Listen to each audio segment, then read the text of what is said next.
always a pleasure to see our next guest because he brings along interesting pictures and there's always a chance that we're going to do some learning. That is right. It is the one and only Condo Leo. I just called you an it. That wasn't very rude. I mean, I'm polite. Hello. I've been called much worse, don't worry. How are you? We'll get to that in a little while. I'm great. So we are covering a lot of ground today. Yes. Some of it is math, during which portion I will be quite quiet because I don't understand it. But we're going to talk about rental rates versus paying a mortgage. Affordability, right? Yeah, a lot of times people are asking, is it the right time to buy? And what they're doing is they're looking at one thing, which is the raw number of the place. But what they don't take into account is all the other factors that come into play. You know, boring is cheap, rental rates, things like that. So I want to touch on that a bit to say, look at the whole picture, not just the raw number you're looking at right now. Okay, let's do some learning. We even have some graphics for this. Follow along if you love math. So talk us through this. So typical one bedroom in Vancouver, I say $1,500 a month, which is pretty generous. It can get up to 17, 18, it gets higher. So a lot of people are saying, you know, wait a few years, prices are coming down. So if you go and you decide to rent for 5 years at $1,500 a month, it's going to be $90,000 you're never going to see again. Out the window. Wow. And let's not forget that that's pre-tax money, baby. So you add taxes on there, and that hurts. It's gone. So you gotta understand that's if you want to rent for 5 years, great. You're going to lose that money instead of putting it anywhere else into that investment. So the 2-bedroom, how much money are we throwing out the window? 2-bedroom, again, typical $2,000. It can go way higher than we've rented one for $3,800. But so let's say $2,000. Yeah. It's $120,000 over 5 years. So that's a lot of money. And I understand a lot of people don't have $120,000 on them right now. But when you start looking at that figure, if you do, that's great. I'm going to make it rain. I do.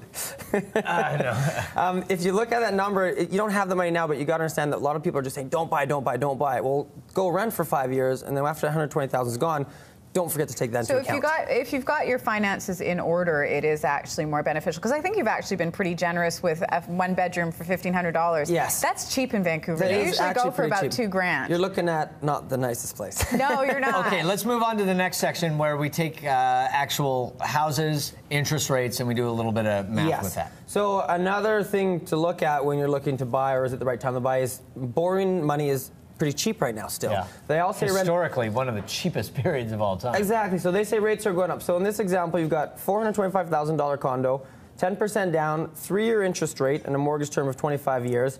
So you look at something where the mortgage payment on that's going to be about $1,800. Yep. The interest on that's going to be $161,000 over the term. Okay. So that's a big number. So let's just say they went and raised interest rates by 1% to 4%. Yep. The next figure we're going to look at, it's going to talk about right here. So let's just go to the bottom right. Your interest on that's going to be $223,000 over the same term, which is a difference of... Lots. It's a lot. I can't do the math either, but I think it's around $60,000. Yeah. So 1% interest rate, if you wait a year and they raise rates, you're going to be looking at another big number that you've got to take into account. So you've rented for a few years, they raise the rates on you. Well, there's 100, 200,000. You're going, wait a sec. It's not just that number of I don't want to pay 400. I want to wait till it's at 250. See, part of it too, and I talk to people about this all the time, is they don't take the time to sit down and run all the scenarios. They think they have it in their head. They think they understand what's going down. When you sit down and you actually calculate everything and you can look at it on a sheet of paper, a lot of stuff becomes clear. And that's on both sides of the equation. Sometimes you look at it and go, maybe I should rent. Exactly. And in a hugely extreme example, if they raise the rates, let's say they double it to 6%, we'll call this the scare tactic. Right. Look at the interest there now. It's $356,000. That's crazy because 6% is not off historical norms. I mean, what's a historical norm? It's like 7%. Exactly. Right? It's not that, and they just keep saying rates are going to go up. They haven't been lately, but they say they will. So if you wait 5 years and that goes up to 6%, even if prices do correct themselves by about 10%, which is what people are saying, you're still going to be losing out. Probably not able to afford something. And they always say, you ask a realtor if it's a good time to buy, we're going to say yes. It doesn't matter when, but it's not that I'm saying, yes, it's a great time. It is a balanced market right now. If you've got your finances in order and you can actually do it. Exactly. Just don't look at the one thing. Make sure there's a ton of other factors too, but make sure you look at all the factors, not just the number right in front of you. Right. Okay. So you've been coming on our show for quite some time. And people always want to have their say. And Leo, you've got some comments from some of our viewers that have watched you either on our show or on YouTube later. And we're going to address these comments, which is actually quite brave of you. Yes. Okay. So let's start with the first one here. Viewer comment number 1. What it's really doing is lowering purchasing power. Is what I said in the segment. And he says, nope, what it's really doing is putting guys like you out of business. Yes. So what would you like to say to Kelly? Well, I actually addressed this on YouTube. I said, Kelly, if you want to help me stay in business, if you're ready to buy or sell real estate, give me a call. There we go. We're good. Like a true salesman. Yeah, exactly. That's another customer opportunity. Exactly. Every single time. Exactly. Okay, let's look at the next comment. Whoa. Wow, I need my glasses. Is it a good time to buy? According to this quote-unquote expert, yes, then don't look at the MLS ever again.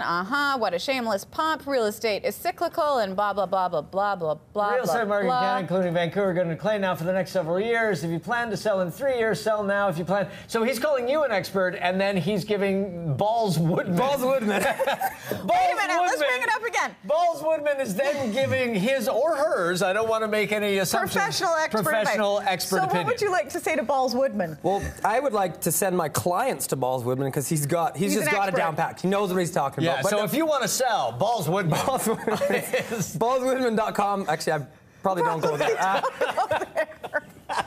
Probably not a good place to Google. Don't right? go to the .com, .org, or .net for Balls Woodman. And if it's .x, you're out of luck. And going back to what he said, he'd said it. 3 years, 5 years. Don't tell him I'll do this. You've got to look at the big picture. He's just looking at prices. And he's Well, going, you know what? I do remember the segment he was addressing there. We were all discussing once you find that place you love, you'll love it because you'll never actually look at the MLS Yeah, you don't again. care after You'll get it. stop doing that obsessive search if there's something better. When you buy a car, stop looking at cars. Yeah. When you buy anything, you stop looking for it. And I've heard this argument so many times about everything is cyclical. Of course it's cyclical. But I've also heard this argument for the better part of 10 years in Vancouver now, and the people that have been moaning about it, you're going to be right someday. Yes. Guaranteed you're going to be right someday. But you're going to have thrown that rent out the window that we were if talking you're about at the 10 beginning. years 10 later, years you're rental. right. How much has that cost you, and how much have I made? $240,000 on that 2-bedroom or something Right. like that. Yeah, it's crazy. Okay, we have to get to our favorite Anyway, part of Balls this. Woodman, thank you for watching the show. Thank you. Any comments, Balls? Is Balls the first name? Maybe it's Ball. Okay, so And then it is time Swidman for is our the second bad MLS photos. Yes. These are actual photographs, Leo, that you have sourced from the MLS of people really trying to sell their homes. Yes. Let's put the first one up there. Sure. The classic. Someone's I'm just doing pumping it. some iron. Working on his lats. Is this a Yaletown condo? Probably. This was downtown, I believe, yes. Yeah, surely you can find. Oh, This one. Whoa. I look at this one. When you got to put carpet down on carpet, and you need to make a path to somewhere, I just didn't get And it. I like how it's like cobblestones, like footsteps. We're just gonna... You know what? Probably the scariest part about that is that's really clean right now. For probably the historical context of that place. Leo, that actually makes my OCD go off the rails. This just hurts my eye. This one I like to call someone got a new iPhone. Because they just got it, they're using the app, and they just come up with this. And you can't actually see the place at all. No clue what's going on. That actually really gives me a headache. It looks like the smallest living room in the world. Is that what I it feel like actually I looks have to cut it out and wrap it around. It was a tough one. Okay, and the last one. Okay, come on. So as you can see on the top left, the feet hanging off. Yeah, that's what got me on this one. Whoa! Never mind the thing. And it is a professional photo. It's a good photo. And that is the place. The place is clean. It looks good. But it kind of ties into something where I saw this listing and it said must watch video. Okay, so For you're this brave. place. For this place. So I click on the link. And this is... What? You live in Pee Wee's Playhouse? I thought it was Pee Wee Herman. If you're the creative type, or just young at heart, I have a really cool penthouse condo for sale, Vancouver, British Columbia. Plus, my groovy neighborhood has all the new hip bars and boutiques. So if you're interested, let's go inside and see how mid-century modern meets the Jetsons. As you can see, my 14-foot ceilings, my 50 Sputnik lamps, my flamingo pink walls, it's all period perfect. Eames, everything's a collectible, everything works. My TVs, handmade, less than 100 in the world. I have one. Lenny Kravitz has two. Damn that Lenny Who is Kravitz. that guy? And now this one, so what? This is niche, right? This is exactly. I think it's a well done way to get the word out, and it's made its way here. It's got a lot of hits on YouTube because that place is unique. Yeah. He's selling the furniture. It is all collectibles. There's some really cool stuff in there. So it's going to take someone to just see this and be like, I could do that, or I could. I was gonna. I mean, we put it in the bad MLS pics, but it's actually good. It's actually good because the first picture you look at and you're like, oh my goodness, but then you see the story and you kind of get it. Exactly. I mean, it is the owner showing it, which some people don't like, but they've done a good job. He only knows about it. No one else can talk about his microwave stuff. and toaster, and like you said, it's so unique. You've got to get the word out where someone who can appreciate that will do it, and that's what they have to do to sell that place. So it's actually well done the way they've started marketing it. You know what they should do actually to sell that place? It's called Balls Woodman. Balls Woodman. He's ready to buy. It sounds like. Sell that joint Balls for Woodman you. is ready to sell that place. Leo, as we know, expert or not, Balls, it's all up to you. You're our quote-unquote expert, So, buddy. Leo, one more question. We know you took some flack when you lost your contact lenses on a trip to Vegas, and Yes. you wore glasses on our show. I did. And some of the viewers and our producer Lawrence would like to know why you're not wearing the glasses again. He actually lent me his today. Oh, perfect. So whoa. Whoa. That's not bad. So this is my next set. But yes, I took a lot of heat. I've been called a hipster. They were posting pictures. It got really ugly on Facebook. When in reality you actually just have bad eyesight, got drunk in Vegas, They're making fun of my lost your contact disability. lenses. Making fun of your, yeah, man. That's I terrible. need glasses too. Come on. That's terrible. You want these? I don't need glasses. Thank you. Let me see. You'll look now like I a can hipster read in what these. Balls Woodman was trying to say. We're Nice. going to take a quick me see. break, and Look we'll at be me. back with more right after this. Don't go I away. said, look at me. Wow, Lawrence, you're blind, man. Oh no, I can see better. Really? Uh-oh. Uh-oh. Uh-oh. Here, let me try. I need reading glasses. I don't need them.